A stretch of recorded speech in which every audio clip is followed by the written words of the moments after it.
Good morning, everyone. Thank you for being with us today. I am joined by this illustrious team of folks that we work with every day to keep Polk County and the state of Florida safe, and I'm excited, and we're going to speak with you in just a couple of minutes. But before we do that, I want to tell you there's two topics today. Obviously, this is the main topic. And then there's one other topic that's not related to any of this. Let's talk about fentanyl. Fentanyl is the drug that is coming from Mexico through an open border, a porous border. And it's killing people all across the United States, DRT, dead right there. And what's important to understand is that it doesn't need to be this way, but since 2018, more than 250,000 people have died as a result of this horrible drug coming to us through the border. 250,000 people. Now, I want you to think about that for a second. If 250,000 people in this country were dying any other way, there would be major attention to that. Well, everyone that's died is someone's son, daughter, brother, sister, relative, mom, or dad. We care. Those of us here today really, really care. But it appears that that's fallen on deaf ears. It seems like every time I stand up here and talk about a fentanyl operation that we work with our colleagues, I'm saying it's the largest fentanyl seizure in the state of Florida. And once again, that's what I'm saying today. With a seizure of 14 kilos of fentanyl, this is the single largest seizure in the history of Polk County, and that's nothing to be proud of. However, we seized it because we were very proactive, because FDLE is simply the best, because Brian Haas, our state attorney, is simply outstanding and makes sure that dopers that are killing people are held accountable along with other criminals. Our state attorney, General Ashley Moody, says, look, nothing else matters if the people of Florida aren't safe and don't feel safe. So we actually began this investigation in August of 23.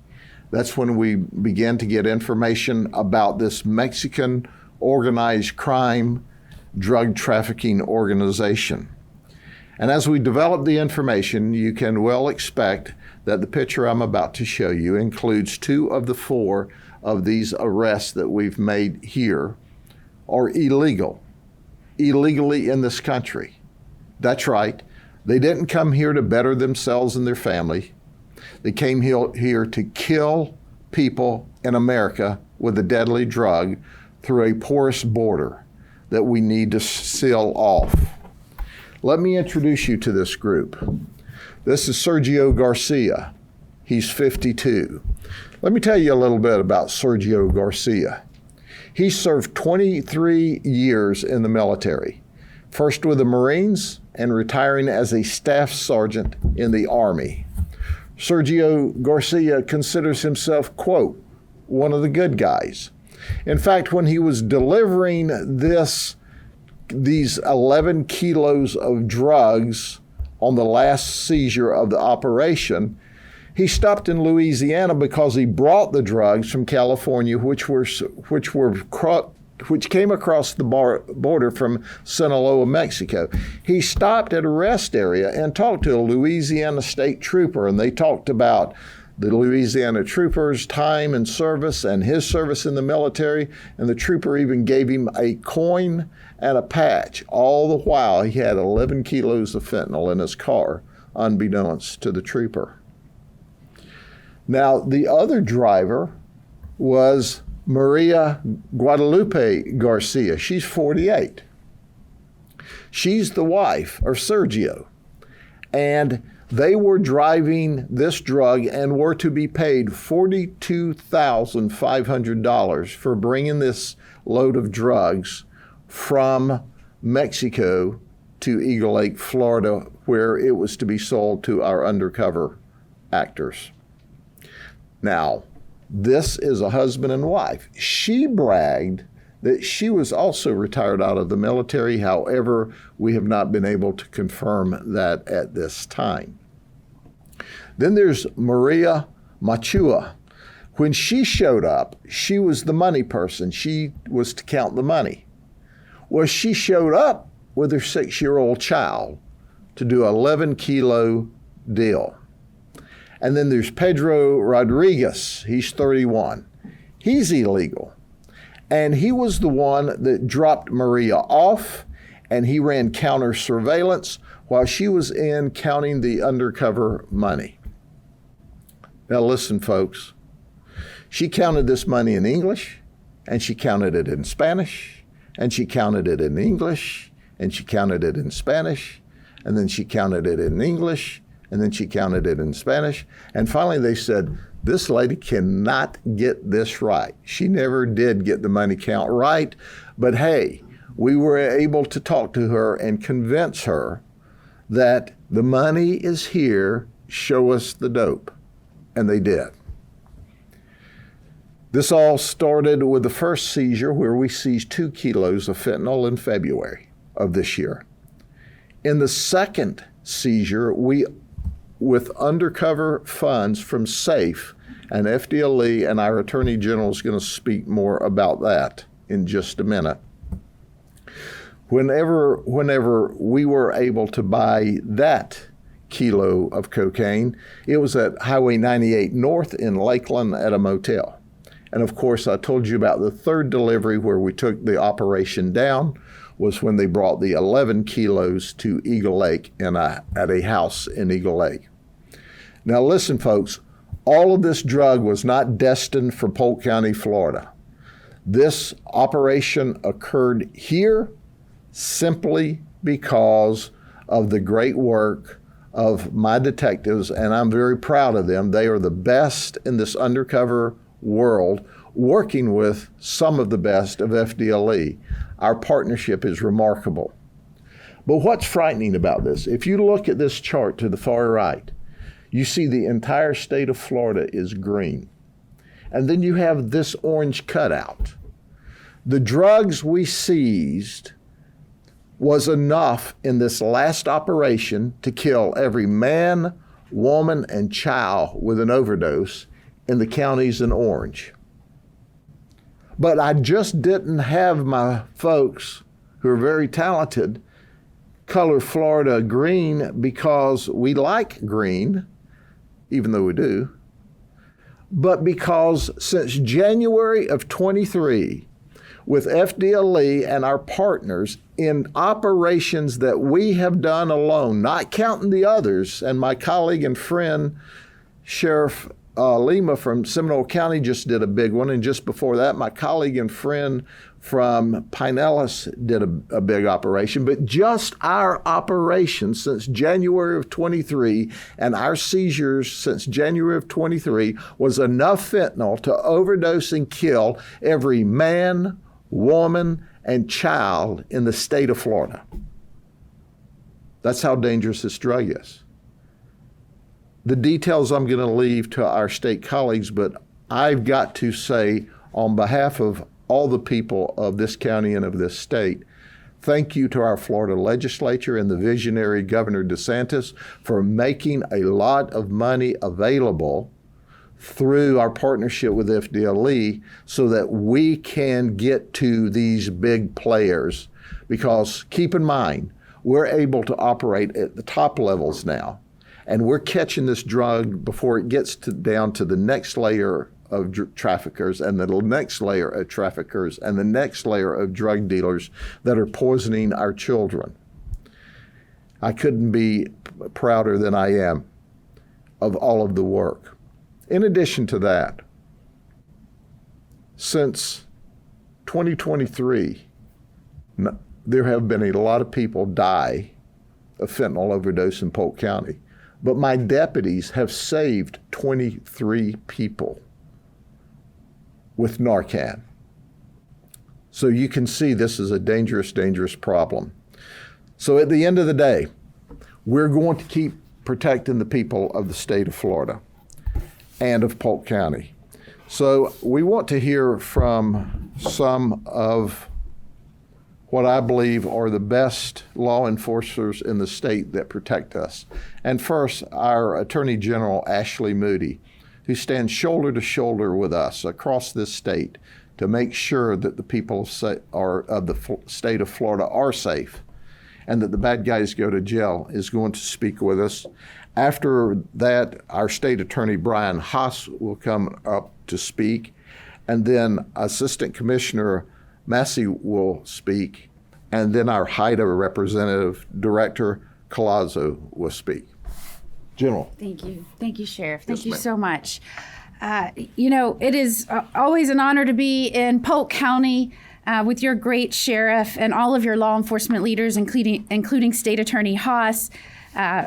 Boy, in terms of efforts against combating fentanyl, really, this is one of the leading counties. And I think today's announcement, where we're talking about seizing enough fentanyl that could kill a third of our population in Florida, it shows the talent and skill and determination of this agency and their willingness to partner with others in the state of Florida to keep those in this county safe. So I want to thank Sheriff Judd for his partnership and relentless efforts. 14 kilograms of fentanyl is a lot of fentanyl, folks. And just as this county is one of the fastest growing counties in the nation, it also seems to be continuing to see escalations in the amount of fentanyl that they are seizing. And as we know, this is an incredibly dangerous and deadly drug. And I think the sheriff commented, and I want to expound upon this a little bit. We know that this seizure specifically, enough to kill a third of our state, came from Mexico, specifically in this instant, the Sinaloa cartel, and it ended up in Polk County, Florida. And how does that happen? It happens because our border is wide open. Just since 2021, since Biden took office, over 10 million people have poured into this country. Many have been given a free pass to walk right in with a handshake and a welcome. Many have avoided any type of welcome and just walked on in themselves. And some of those we've just arrested. I want to point out that the administration has not acknowledged that we are now losing more people to fentanyl than any other cause, especially in our working age population. That is a tragedy for a society. Working age, fighting age population, we are now losing to overdose. And it wasn't picked up widely, but I want to remind everyone and follow up on what our sheriff said. And I'm thankful for him for being frank with the people here about what's happening and where this is coming from and why so many officers are having to face a challenge that they never thought possible when they first took the oath and put on the badge. A couple of weeks ago, the Mexican president, Lopez Obrador, said, again, just a couple weeks ago, that he was adopting a Mexico First policy and that he was not going to fight the cartels, violence with violence. It was going to be hugs, not bullets. And that the drug problem and the 110,000 deaths in this nation was a U.S. problem, not a Mexico problem. And he said, I will not combat the cartels to help the U.S. Mexico first.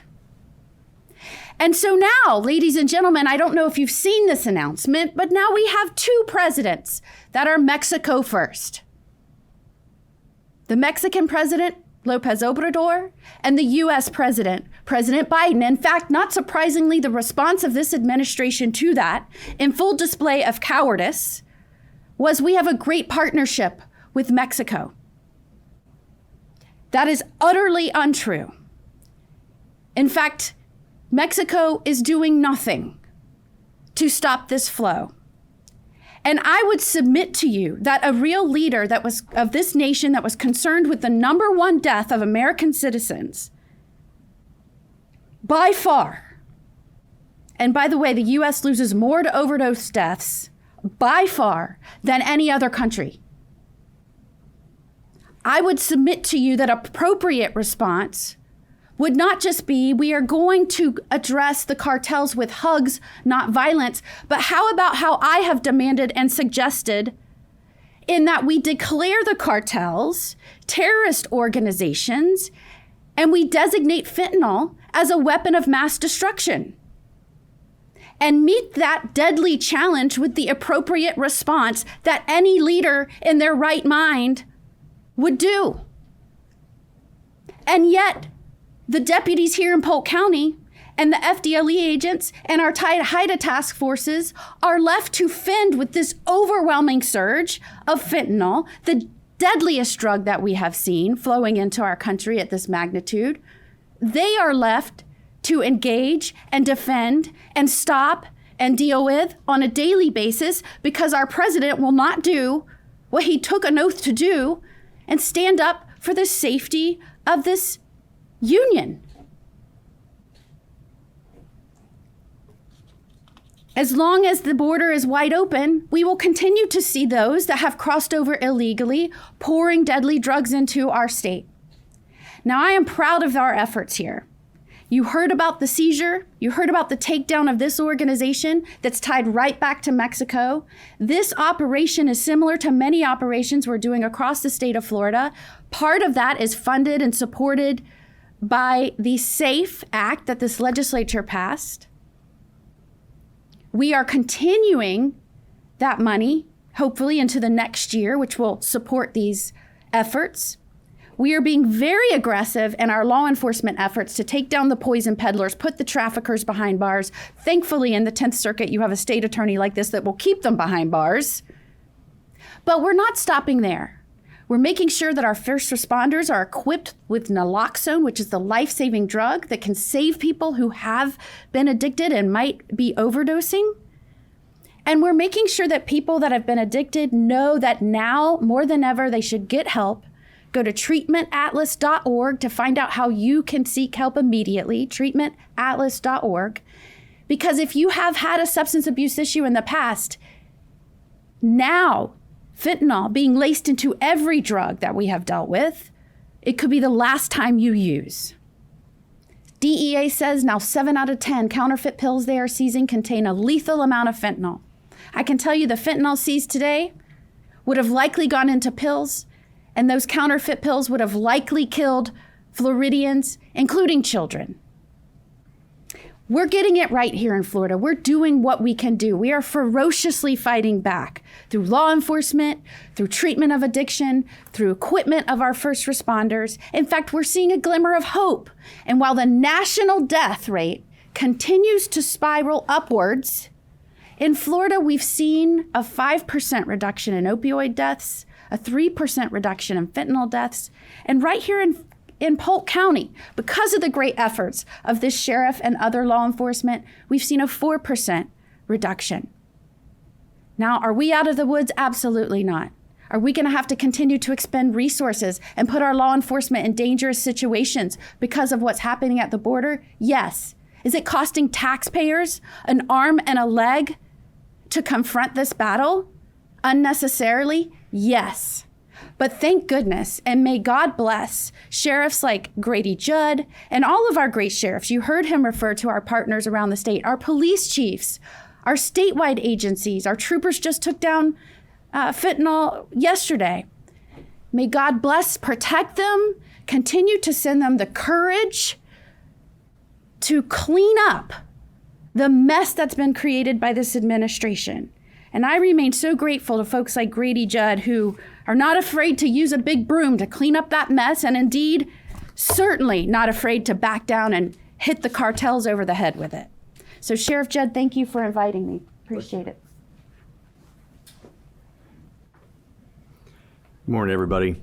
I just want to tell you I'm so proud to stand with these folks up here. Our Sheriff Grady Judd, our Attorney General Ashley Moody. We could not ask for a stronger partnership of people that are supporting us in our fight to keep our citizens safe. You know, when we have these press conferences and we talk about the drugs that are being brought into our country and then spread around our communities, the first thing I always think about is the end user, the intended person who will eventually use these drugs. And it's our kids, our teenagers, our folks who are here just trying to go about their daily lives, and these drug pushers are trying to get them addicted so they can expand their business. And that's where the reality is here. And I think about the danger of these drugs coming into our community and all the things that come with them, the violence and the guns and all the threats. The Eagle Lake location is less than 5 minutes from where I live. This impacts everyone here. And I'm really concerned about the constant flow of drugs and people who are not supposed to be here coming into our communities. Last year, my family and I took a trip where we visited another country. When we got to that country, we were subjected to all kinds of questions and pictures and all the documentation that is needed. And I thought it was probably a good idea. When we came back to this country, came home, same thing. Where have you been? What are you doing? Do you have any fruit? All of that kind of thing. And then I see on TV, there's just people just streaming through our southern border. And it's just amazing to me that nothing seems to be done about that. But what we are going to do is deal with it when it comes here, because we're not going to look the other way. The fight in these types of cases, it's so much work goes into it, but the work continues. Our continuing partnership with our statewide partners, our sheriff's deputies, it's going to the courtroom next. And our goal is to put as many of these people in prison for as long as we possibly can, because that's the only way that we can ensure that they're not going to come back and do this again. So I'll close with saying a special thank you to all the people who did their work on this case. The undercovers, the deputies, the FDLE agents, the detectives, those are my heroes. They're putting their lives on the line every single day in very, very dangerous circumstances to make these things happen. And I just want to say thank you to everything that they've done, and keep up the great work. Thank you. Good morning. As the sheriff said, my name is Lee Massie, and I'm one of the assistant commissioners with FDLE here representing Commissioner Glass, who could not be here today, though he tries to be at all of these. And I'm going to just sort of give an overview of what the sheriff and the attorney general and the state attorney has said, in the sense that we're just extremely fortunate in this state, and especially in this area, to have law enforcement leadership that takes the proactive approach, sort of turns people loose and says, go do the job you're paid to do, that the citizens of the community expect. And before I talk a little bit about SAFE and the great support we've had from Governor DeSantis, Attorney General Moody, the entire cabinet, and the entire state legislature, I want to talk a little bit about, though we can bring those resources to the table and help with the ability to complete these investigations, what we can't do is supplant or in any way do anything to help with just the investigative talent and the risk that the men and women that go out at midnight, 2, 3, 4 in the morning, meet these bad actors, put themselves in position of vulnerability. This is a high-risk job. And there's very rarely is there an opportunity to deal with somebody in this business who is not a bad individual, that is armed when they come to do the deal, or armed in some area of backup, and has a history of violence. So when the men and women that go out in the middle of the night and complete these transactions and take this poison off the street in an effort to protect the citizens of Polk County, the citizens of the state of Florida, the visitors that come to this great state, we should all remember that they are individuals, they have families, and they're not expected to not go home, right? But they put that on the back burner to go out and do this job.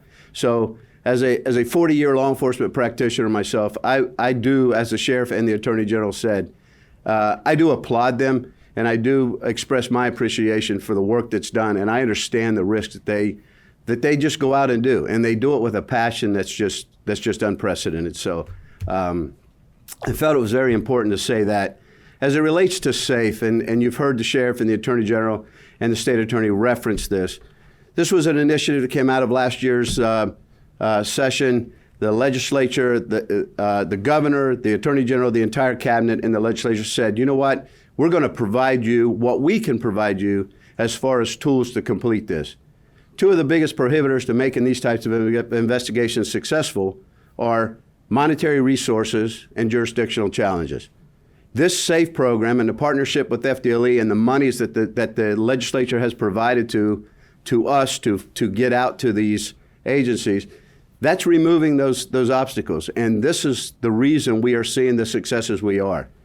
You guys have heard us talk about SAFE at this location numerous times, and the incredible success stories that have come out of this agency and others. Again, the governor has said it worked. The attorney general has said it worked. The cabinet has said it worked. The legislature said it worked, and we're going to do it again. So they have shown their support by doing what they can do to make this thing move forward. To date, 96 cases across the state of Florida, in excess of $12 million that's already been spent in an effort to combat this poison from getting on the streets of Florida. The dope that was taken off of this case, as the sheriff said, was not staying in Polk County. So every resident in every community in the state of Florida should show some appreciation to the efforts that came out of this investigation, because this poison was going to find everybody. And we, as a result of the efforts of these agents, the capabilities that were provided to us by the elected officials, we have been able to remove an incredible amount of poison from the streets of Florida, saving who knows how many lives. It's always been difficult to maintain stats on how certain programs are successful, because if you're successful, you don't have the stats to get. We don't know how many people may have or could have died from this if it would have gotten into the streets, because we got it off, right? So we're very fortunate at the work that was done. We are extremely blessed. The commissioner of the Florida Department of Law Enforcement has said to myself and others, this will be successful. We will partner with our law enforcement agencies. We have the support of our elected officials, our governor, our attorney general, our cabinet, our state legislatures. And I can't say that enough, because too many times there is this perception that there's a disconnect. In this particular case, there's an absolute connection between everybody that needed to be in this sandbox, and we are showing the results of it. I'm extremely proud to be part of the law enforcement community. I'm extremely proud of being a part of the state of Florida's public safety initiative, and I look forward to continuing to work with the men and women that go out every day to do this job, to provide them the resources that they can. The commissioner has made it perfectly clear we will continue to do that. The partnership between Sheriff Judd and the Polk County Sheriff's Office and the Florida Department of Law Enforcement is as great a partnership as I have ever seen in my professional career. There is no egos in this game. They are checked at the door. The men and women come out and say, we've got to do the job for the right reason, and they get it done. Sheriff, Attorney General, State Attorney, I can't express it enough. Partnership with our HIDA folks, who Director Collazo will speak next, it's just seamless, and it's working. So thank you to everybody up here. More importantly, to the men and women in the back of the room, thank you so much for what you do day in and day out. And from Florida Department of Law Enforcement, we will continue to drive this truck forward. So thank you. Good morning, everyone. I'm A.J. Collazo. I'm the director of the Central Florida HIDA. And as Commissioner Massie said, we are into the collaboration. All of our HIDA initiatives work seamlessly together. And I'm very honored to be here standing shoulder to shoulder with the leadership of these agencies that brought you this investigation. I gotta look at this, the fentanyl, the amounts of fentanyl that were seized here today, and what damage it could be done, that could be done by that fentanyl when it hits the street. The work that they've done to stop that poison from reaching our communities is remarkable, and I congratulate them for the work that they've done. But I also have to warn the public that this is not stopping. We are still continually working. The public has to be educated that fentanyl is very dangerous. We're looking at a little over 2 milligrams of fentanyl can kill someone. You can overdose on that. You have 14 kilograms in this one case alone. So based on their work, it's been remarkable. The results are fantastic. I thank them for their service and for their time. And I thank you all for your time as well. And those of us at the Central Florida HIDA will continue to work with the Sheriff's Office here in Polk County, FDLE, the prosecution venues we have available to us, and continue this partnership in the future. Thank you. As we close out today, Maria Guadalupe said she didn't know anything about any dope. She was just delivering this box of Huggies from California. Now, when's the last time that you picked up a box of Huggies that weighed 27 pounds? And that's the kind of illusion that they want to create, is this is not dangerous, but it's killing people. So Maria, we don't have any Huggies in the county jail, but we have you there, and that's where you're going to stay until our state attorney and his prosecutors lock you up for a very long time. So that's the end of that particular case, but it kind of segues into the next statement I want to make for you. If you think all of this drug was destined for just the state of Florida, you're wrong. Because of the wonderful work by our undercover detectives from the Sheriff's Office and FDLE and all of their supervisors, we protected and saved lives across arguably the Southeast United States, maybe the entire United States, because traffickers at this level that we were operating would send this drug all over the state, all over the Southeast, and some would travel from other areas. We expect the criminal justice system across this United States to deal effectively with criminals. And the reason for that is all of the wonderful men and women of this nation, which are overwhelmingly just really good, genuine people, got up this morning, sent their kids to school, went to work. They're thinking about what they're going to do this weekend, how are we going to pay the bills. But they're good folks, and they depend on us in the criminal justice system to keep them safe. So let me show you an arrest we made. And we arrested Hermas Craddock in Davenport, Florida, at an Airbnb that someone rented for him, and that's still under investigation.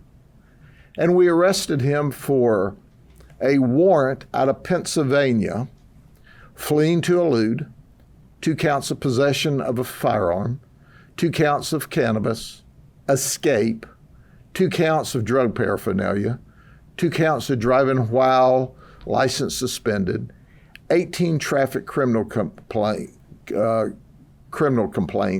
2 counts of assault, reckless endangerment, 2 counts of DUI, evidence tampering, and he's in our Polk County Jail on no bond. And you go, okay, Grady, what's the big deal? He's got a lot of arrest warrants. But do you know why? Here's why. He was already out on bond when he fled from 2 Pennsylvania state troopers and endangered them and assaulted them, and he was locked up again. And this is Judge Xander Orenstein, okay? This guy was hearing what we call in Florida first appearance. Even though this guy is already out on bond for criminal charges and is facing more felonies, this goober smoocher let him go without posting a bond. Did you hear what I said? This guy who the people of Pennsylvania and Pittsburgh expect to protect them and keep them safe, let a very dangerous man out into their community, and he immediately fled to Florida. His mistake was he came to Polk County. But Judge Xander Orenstein, right, is supposed to be a judge that's supposed to use fairness, compassion, look out for the community. And what did he do? He sent a very violent person among the people of Pennsylvania. And then this guy fled because he goes, I'm not showing up for trial because they'll send me to state prison. He should have been locked up. This wasn't his first time. In fact, a chief judge there removed him from setting bonds after this is like his 3rd strike. So it's not new. This guy still can hear criminal cases in Pittsburgh. Well, listen, you don't have a qualified judge here. You have a nut with a black coat on. You need to think about that. People are depending on judges to be fair and impartial, not letting violent criminals back out into the community when certainly the protocols mandate to the contrary. He's not a legislator, he's a judge. At least they say he is. So at the end of the day, folks, there's one more reason to be really proud to live in the state of Florida. We immediately caught this guy. He's in jail. We had to spend resources. Our deputies had to risk their life to take him back into custody because this guy let him out. But he is in jail, and our community's safe, and Pennsylvania is safe. And now we want to extradite him, which will cost the state of Pennsylvania more money that shouldn't have been spent because of his recklessness. He is reckless, and the people of Pittsburgh ought to say, we don't want the likes of this dude who lets violent criminals out when the rules mandate they should be given a high bond and are detained until trial because they've already let him out once. So anyway, if you want to see a total failure as a judge, here's a picture. Okay? Any questions about any of the operations? Sure, you mentioned 2 of the first 4 that were arrested. You said 2 were illegal. Where are the other 2 from? The other 2 are from the United States. They came from California. That's their current residence. Sergio and Maria are from California. They are retired military. Maria, by the way, has been stopped and turned around at the border multiple times. However, Pedro was slicker and got away. And then she finally was able, she hit the border enough that she came across. The reality of it is, folks, very dangerous people are coming into this country with their drugs to take our money and kill our children. And it needs to stop. And that's at a pay grade above me. It's the President of the United States that has to issue the orders and stop that conduct. And I'll assure you one thing, he has the authority to stop it. And he could. He doesn't want to because he really doesn't care about you. He doesn't care that they flood drugs across here and kill your children. If he did, he'd stop the cartels from pushing drugs across this border by the metric ton. Okay? Thank you very much. Have a good day.